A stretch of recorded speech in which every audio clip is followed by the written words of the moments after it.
नमस्कार, आप देख रहे हैं नेक्स्ट 9 न्यूज। मैं तुषार आपके साथ। स्वागत है आपका आज के हमारे इस खास प्रोग्राम में जिसका नाम है 2024 का महासंग्राम। जिस तरीके से हमारे देश में इस वक्त 5 राज्यों में विधानसभा चुनाव शुरू हो चुके हैं। 3 नवंबर को ये शुरू हुए और 3 दिसंबर को इसके नतीजे आने हैं और इसके बाद 2024 के लोकसभा चुनाव शुरू हो जाएंगे, जहां एक तरफ इन चुनावों को सेमीफाइनल के तौर पर देखा जा रहा है, वहीं 2024 के चुनावों को फाइनल के तर्ज पर देखा जा रहा है। और सबका ये कहना है कि जिसकी पकड़ सेमीफाइनल में अच्छी होगी उसी की पकड़ फाइनल में भी मजबूत देखने को मिलेगी। और क्योंकि हमारे देश में चुनाव का माहौल है, ऐसे में धर्म और जाति की एंट्री ना हो ऐसा तो हो ही नहीं सकता। और इसी के चलते यहाँ पर धर्म और जाति की एंट्री भी हमारे चुनाव में हो चुकी है। अब वो चाहे नेताओं के भाषण में हो, चाहे वो राम मंदिर के उद्घाटन में हो, चाहे वो बिहार में पास हुए कास्ट रिजर्वेशन बिल को लेकर हो, लगातार एक के बाद एक जितनी भी बातें हो रही हैं, चाहे वो जाति के जनगणना को लेकर हो। तो यहाँ पर इसी मुद्दे पर आज बात करने के लिए हमारे साथ हमारे सहयोगी शामिल हैं, जिनका नाम है अक्षय। तो अक्षय, आपसे सबसे पहले और डायरेक्ट सवाल मेरा यही रहने वाला है, जिस तरीके से लगातार हमारे देश के चुनावों में, अब चाहे वो विधानसभा के चुनाव हो या लोकसभा के या फिर उपचुनावी चुनाव, उनमें जिस तरीके से धर्म और जाति की एंट्री होती है, आप इस मुद्दे को किस तरीके से देखते हैं? देखिए तुषार, देश की राजनीति धर्म के बिना अधूरी है ये कहना गलत नहीं होगा। और देश की राजनीति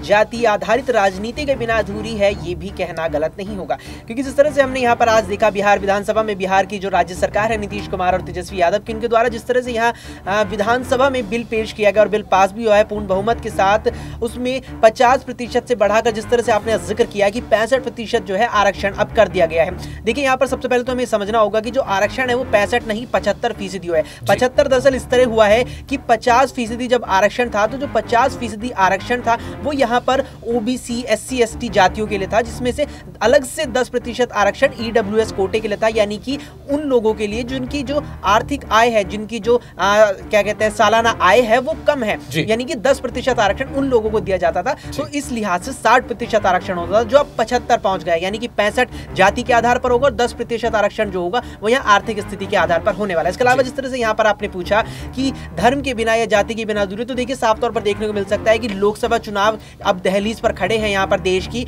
और उससे ठीक पहले जिस तरह से पहले यहाँ नीतीश कुमार की सरकार ने जातीय जनगणना कराई, उसके बाद बीते मंगलवार को जातीय जनगणना की रिपोर्ट यहाँ विधानसभा में पेश की, उसके बाद अब 2 ही दिन बाद यहाँ पर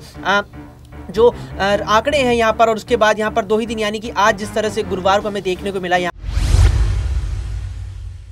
पर जो आरक्षण है वो 50 से 65% यहाँ पर कर दिया गया है, जाति आधारित आरक्षण। तो साफ तौर पर ये यहाँ पर एससी, एसटी और यहाँ पर अनुसूचित जाति, अनुसूचित जनजाति का जो लोग हैं, जो बड़ा वर्ग है, उन्हें साधने के लिए ये चीज की गई है साफ तौर पर। जी, तो जिस तरीके से यहाँ पर अगला सवाल मेरा आपसे रहने वाला है अक्षय, की जिस तरीके से हेमंत बिस्व शर्मा जो असम के मुख्यमंत्री हैं, भारतीय जनता पार्टी के एक बड़े नेता है, वो मध्य प्रदेश में जब चुनावी भाषण दे रहे होते हैं तब वो कहते हैं कि कांग्रेस को वोट देने का मतलब है बाबर और औरंगजेब को विटामिन देना, यानी कि सीधा सीधा वो यहाँ पर कहीं ना कहीं एक धर्म को लेकर, विशेषकर आप भी समझ रहे होंगे और हमारी जनता भी समझदार है कि एक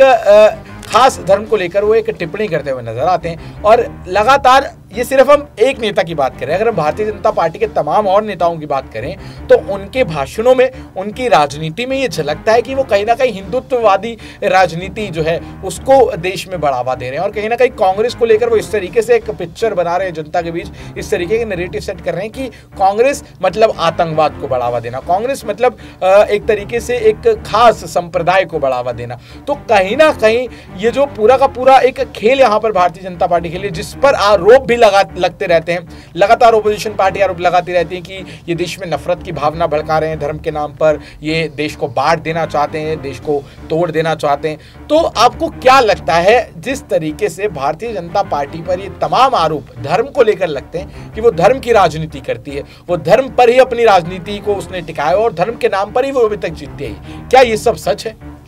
देखिए तुषार, यहाँ पर अगर मैं ये बात कहूँ कि देश में शायद ही कोई राजनीतिक दल होगा जो धर्म की राजनीति नहीं करता, तो शायद ये गलत नहीं होगा। क्योंकि आतंकवाद की आपने यहाँ पर बात की कि बीजेपी ये दिखाना चाहती है कि कांग्रेस आतंकवाद का साथ देती है। देखिए इसकी जो वजह है वो कहीं ना कहीं कुछ चीजें रही हैं इतिहास में। जिस तरह से हमने देखा कि 2008 में दिल्ली के बाटला हाउस में जो पहले बम धमाका हुआ था आतंकवादियों के द्वारा, उसके बाद यहाँ पर पुलिस कुछ चुनिंदा आतंकवादियों को पकड़ने पहुंची, जिसके बाद वहाँ बाटला हाउस एनकाउंटर के नाम से एक बड़ा ही यहाँ प्रचलित जो घटना देश में घटी थी थी, तो वहां पर उस समय देखने को मिला था कि तत्कालीन कांग्रेस अध्यक्ष सोनिया गांधी, तत्कालीन यहाँ पर जो बड़े नेता, जो फिलहाल यहाँ पर बड़े नेता इस समय भी है मध्य प्रदेश कांग्रेस से, दिग्विजय सिंह, और कई कांग्रेस के नेता थे जिन्होंने खुद बाटला हाउस एनकाउंटर की यहाँ पर आलोचना की थी। और यहाँ पर गौर करने वाली बात यह है कि उस समय केंद्र में भी कहीं ना कहीं यूपीए की कांग्रेस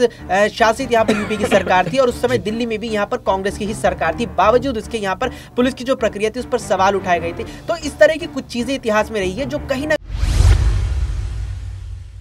कहीं इस नैरेटिव जो बीजेपी यहाँ लोगों के माइंड में डालती है उसको मदद करती है, बीजेपी को मदद करती है इस तरह की कुछ चीजें लोगों के माइंड में नैरेटिव डालने के लिए कि कांग्रेस जो है वो कहीं ना कहीं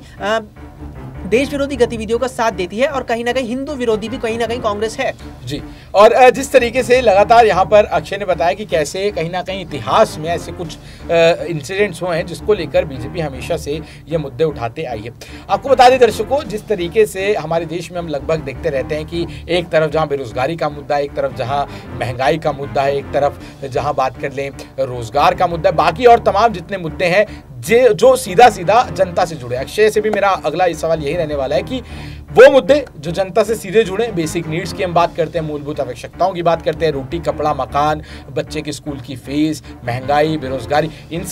सब पर चुनाव में ज्यादा बात होनी चाहिए, या फिर धर्म पर बात होनी चाहिए, या फिर राजनीति पर बात होनी चाहिए। जो माना कि जनता से जुड़े मुद्दे वो भी हैं, लेकिन सबसे ज्यादा जनता को इस वक्त क्या जरूरत है? जनता को तो जरूरत है कि उनके बच्चों की फीस टाइम टू टाइम वो भर सके, बच्चों की फीस इतनी महंगी ना हो, वो अपना घर अच्छे से चला सके, अपनी ख्वाहिशें पूरी कर सकते हैं, एटलीस्ट अपनी जरूरतें पूरी कर सके, 2 वक्त की रोटी अच्छे से खा सके। या फिर जनता को धर्म का चश्मा पहनाकर इन सभी मुद्दों से डाइवर्ट करने की कोशिश यहां पर की जा रही है। क्योंकि आप देखिए लगातार जितने भी अपोजिशन पार्टी और इंडिया गठबंधन भी जो बना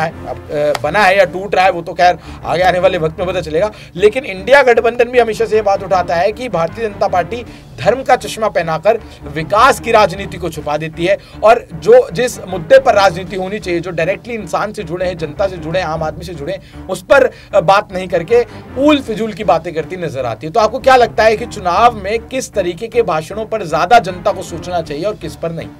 देखिए तुषार, यहाँ पर आपने जिन मुद्दों का जिक्र किया, चाहे उसमें बच्चों के स्कूल की फीस हो, यहाँ पर चाहे आम ज़रूरत की चीज़ें हों, तो जो यहाँ पर ज़रूरतें हैं, जो ये मुद्दे हैं, मुद्दे अब यहाँ पर हमें गौर करना होगा कि वे मुद्दे अब यहाँ पर घोषणाएं बन चुके हैं। जिस तरह से हमने देखा मध्य प्रदेश में कांग्रेस ने फीस का तो ऐलान कर ही दिया है कि 12वीं तक फीस माफ़ हो जाएगी। इसके अलावा यहाँ पर अनाज की आप बात करते हैं तो प्रधानमंत्री की तरफ से यहाँ केंद्र सरकार भी राशन देती है, यहाँ पर तमाम राज्य सरकारें भी राशन देती है। इसके अलावा जब घर पर सर पर छत होने की बात आती है तो वो भी यहाँ पर आवास योजना, तमाम तरह की तमाम राज्यों की तमाम केंद्र सरकारों की यहाँ पर आवास योजनाओं के तहत यहाँ पर आवास भी मिल जाता है, राशन भी मिल जाता है, बच्चों की फीस भी हो जाती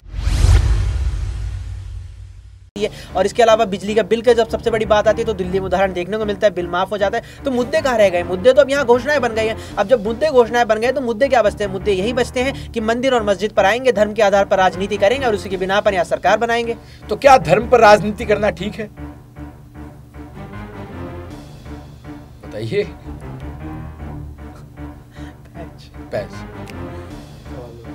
लू कि नहीं? नॉर्मली है कि अगर मुद्दे नहीं है तो क्या धर्म पर करना ठीक है और कुछ?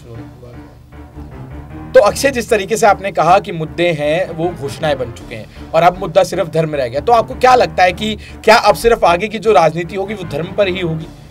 देखिए इसमें दोनों ही चीज़ें हैं, कहीं ना कहीं धर्म भी एक मुद्दा है, लेकिन जो पहली जिस तरह से भी आपने पिछले सवाल में आपने जिक्र किया, तो जो पहला मुद्दा है, जो पहले मुद्दे हैं वो है यहाँ पर हमारी बेसिक नीड्स, हमारी जो आम ज़रूरतें हैं। तो सबसे पहले यहाँ राजनीति उस क्योंकि अक्षय हमने अभी भी देखा है कि कई लोगों के लिए, यानी कि आम आदमी की अगर हम बात करें तो उसकी अब जो चिंताएं थी कहीं ना कहीं दूर होती दिखाई देती है, लेकिन जो गरीब तबके का एक इंसान है, जो पिछड़े वर्ग से आता है, वो तो अभी भी उन जगह पर पहुंचने के सपने ही देख रहा है, और उसको लेकर अगर अभी भी उस पर भी धर्म का चश्मा पहना दिया जाएगा तो ये कहां तक चलेगा? देखिए यही चीज़ है यहाँ पर, जिस तरह कि आपने यहाँ पर गरीब तबके का जिक्र किया यहाँ पर, तो जो लोग आर्थिक रूप से मजबूत नहीं है तो वो यहाँ पर धर्म के आधार पर उन्हें, मुझे नहीं लगता कि कोई भी यहाँ पर फायदा मिलने वाला है। ऐसे में अगर सरकारें योजनाएं बनाएं कि किस तरह से यहाँ पर तमाम तरह से लोगों को, तमाम तरह से यहाँ जनता के बीच यहाँ रोजगार पहुँचाया जाए, रोजगार के लिए जो यहाँ पर व्यवस्थाएं हैं वो बनाई जाए। हाल ही में हमें देखने को मिला बिहार सरकार की तरफ से 1 लाख लोगों को रोजगार देने का यहाँ ऐलान किया गया, लेकिन सवाल उठता है कि 1 लाख लोगों को रोजगार किस क्षेत्र में देंगे? अगर वे 1 लाख लोगों को रोजगार देते हैं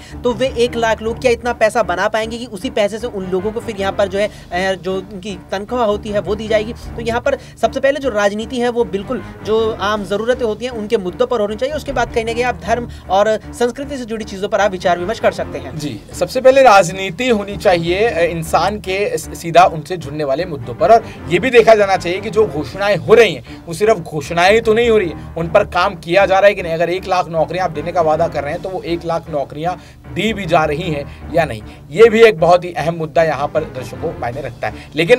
जिस तरीके से यहाँ पर अक्षय ने बताया बखूबी कि कैसे यहाँ पर जो 2024 का अब जो चुनाव होने वाला है उसको लेकर जो मुद्दे हैं वो किस तरीके से आगे आने वाले समय में एक बड़े तौर पर यहाँ पर किसी एक पार्टी की तरफ यहाँ पर जनता का रुख दिखाएंगे। देखिए, जिस तरीके से 2024 में चुनाव होने वाले हैं इससे साफ हो जाएगा कि इस बार फिर से भारतीय जनता पार्टी की सरकार आएगी या फिर इस बार बीजेपी का तख्ता पलट यहाँ पर कोई करता हुआ दिखाई देगा, यानी कि इंडिया करता हुआ दिखाई देगा या नहीं। बहरहाल आज के हमारे इस खास प्रोग्राम 2024 के महासंग्राम में बस इतना ही। अब आप इस पूरे मुद्दे पर क्या सोचते हैं, आपकी क्या राय है, नीचे कमेंट सेक्शन में जरूर बताएं। जुड़े रहें, देखते रहें नेक्स्ट टाइम न्यूज़। धन्यवाद।